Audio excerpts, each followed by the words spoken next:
Good morning बच्चों। पाठ 2 वर्ण विचार के आगे हम आपको इससे पहले हम आपको प्रकार पढ़ा चुके, स्वर और व्यंजन पढ़ा चुके। अब उसके अंतर्गत आता है आपका एक अर्धचंद्राकार।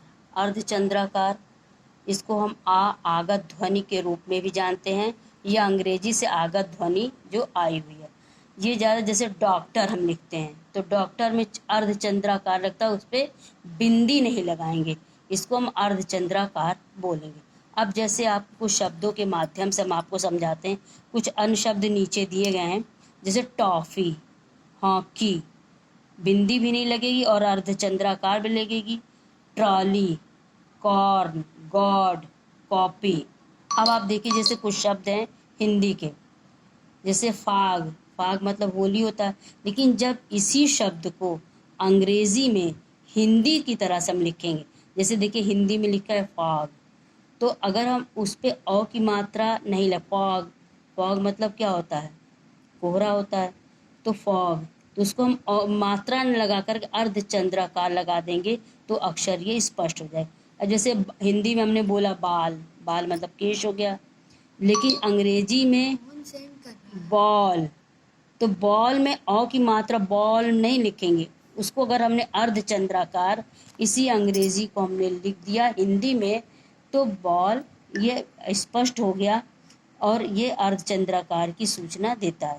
जैसे कॉफ़ी, काफ़ी मतलब बहुत हो गया, और कॉफ़ी, कॉफ़ी, तो अब हम इसका मात्रा तो नहीं लगाएंगे, तो यही अर्धचंद्राकार जो आपका ये बना हुआ है, इसका प्रयोग करने से इस शब्द जो है वो पूर्ण हो जाता है, और यही शब्द जो ये पूर्ण होता है उसी को हम अर्धचंद्राकार शब्द कहते हैं। तो अर्धचंद्राकार का मतलब इसमें बिंदी नहीं लगती है, ये सिर्फ ऐसे करके लगा दिया जाता है, जो आप ये देखिए स्पष्ट है। टॉल, हॉल, इस पे मात्रा नहीं, अगर हमने अर्धचंद्राकार बना दिया आधे चंद्रमा के आकार का तो हमारा ये शब्द स्पष्ट हो गया।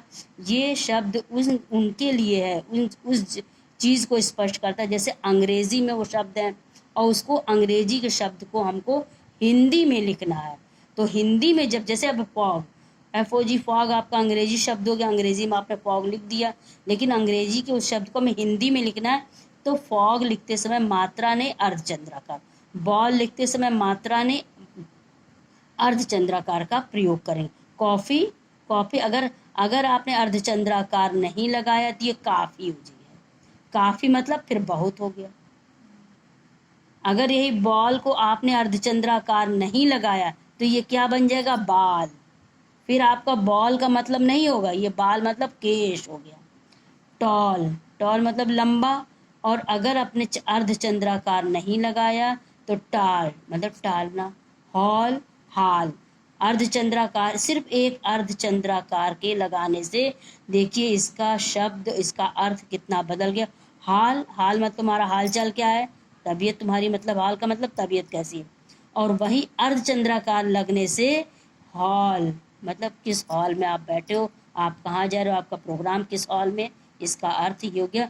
एक अर्धचंद्राकार से पूरा अर्थ ही बदल जाता है। इस तरह से और भी एक्सरसाइज आपके दी गई है, जैसे पानी, पानी, माल, माल, मॉल, पाल, पॉल, काट, काट, नाक, नाक। इस प्रकार से ये अर्धचंद्राकार के बारे में है।